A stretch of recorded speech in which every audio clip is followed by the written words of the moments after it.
Hello everybody, it's Brendan from PCTV Reports, and today it's another installment of Artwork in Progress, where I travel around Utah, find the best local artists, talk to them about their passion, and then film them creating something special just for you.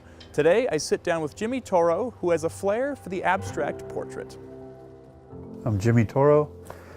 I do art because it's what I've always done. I was one of those kids who was drawing all the time, not paying attention to teachers, maybe. I've studied children as an adult, and I have kids, and it was fascinating watching them draw. And I even do exercises with classes where I'll get them to try to go back to that. And when a child turns somewhere around 6, 7, 8, somewhere in there, prior to that, their art, if you ask them to draw a face or draw a little girl, boy, whatever, they'll draw it and the proportions will be way off, just the way they draw. Because you take a little child, and you say, hey, draw a face, and they draw it, and it's anatomically not even close to correct, right? It's a child's drawing. And like I remember my kids, and then I would draw the same face as an adult. And if I drew it to where the anatomy was off, the child would look at it, or my kid would look at it and say, that's not right. I'm like, well, look at yours. Of course you don't say that, but that's fascinating. To me, it's fascinating how they draw when they're that way, because they're not encumbered by, I don't know what it is, because I can't remember doing that, but I did it too. But it's fascinating watching a guy like Picasso, who went through all this passion and change and exploration over the years to start there and kind of end up there. And I think he's the artist who made the statement that everyone's an artist, when they're a child. Stuff gets in the way. As you do it a lot, you start to see things maybe differently than other people. And I have to catch myself not staring at people sometimes, because I can stare at you for a while and not even notice it's not you, you're just, at some point in the staring, you become a face, and I can see color and shade and da-da-da, and it'll stick in my head. The biggest compliment I get from period is from either art gallery directors or owners or art collectors, people who are who see a lot of art in a given year, and they can recognize my art amongst the sea of other art. It's like, yeah, that's an interesting point to get to. And honestly, unfortunately, a lot of artists never get there. But it comes from making a lot of mistakes and keeping at it, from being prolific. The phrase, starving artist, is very real. It's hard to make money with art. It's a product that you don't sell off its features and benefits. You don't really sell your product relative to other artists necessarily. You don't price your work because other artists are pricing their work a certain way.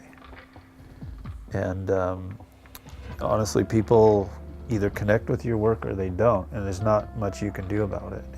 Somebody can look at this piece right here, for instance, and it means absolutely nothing to them.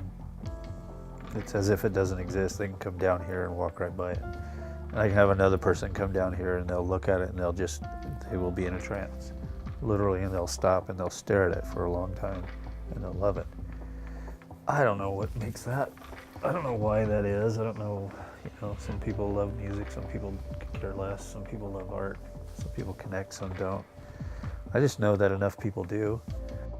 Every time I go in somebody's house, I'm always keen on what is on their walls.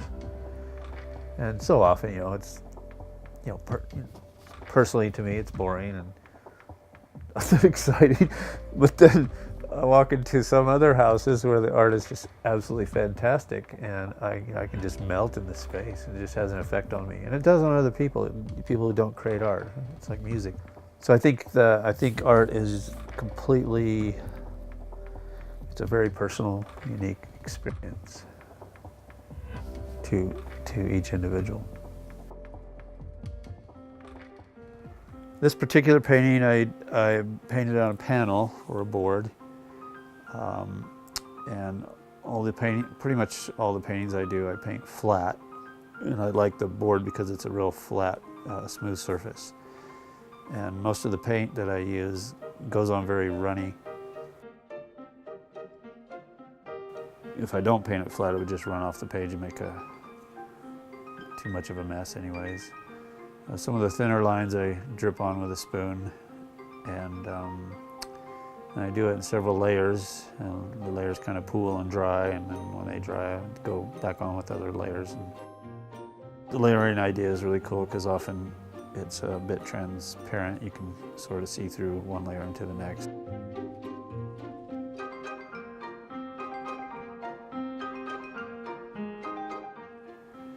So this particular painting I decided to do a little bit larger size, 4 feet by 4 feet.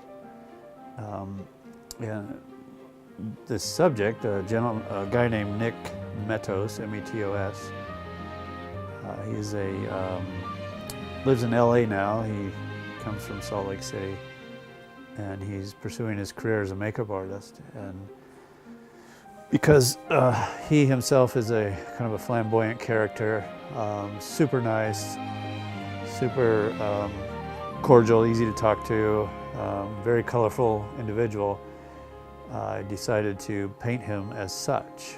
And so I got a hold of a simple photo of his on one of his Instagram posts, and it wasn't as colorful as this, but and so I chose to make it very colorful so it fit Nick's personality. And it's very modern, very loose, a bit abstract, but not too abstract. It has his likeness, which I really like. And it's one of the things about portraiture, regardless of how you execute it, if it doesn't look like him, you kind of failed. And so this is Nick.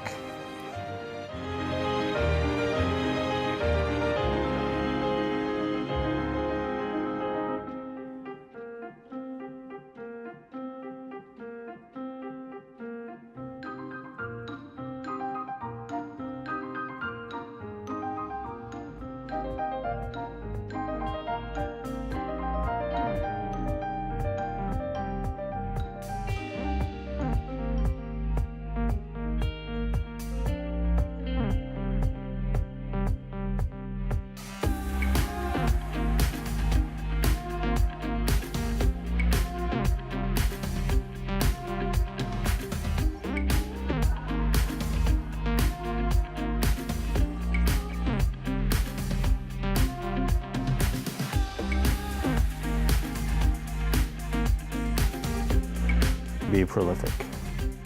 If you think you want to be a full-time artist and you find a year or even a few months goes by and you haven't painted or drawn or anything, chances are you're not going to reach your full potential. But if you're drawing all the time, painting all the time, sketching all the time, you will reach heights artistically that you just won't reach otherwise, period.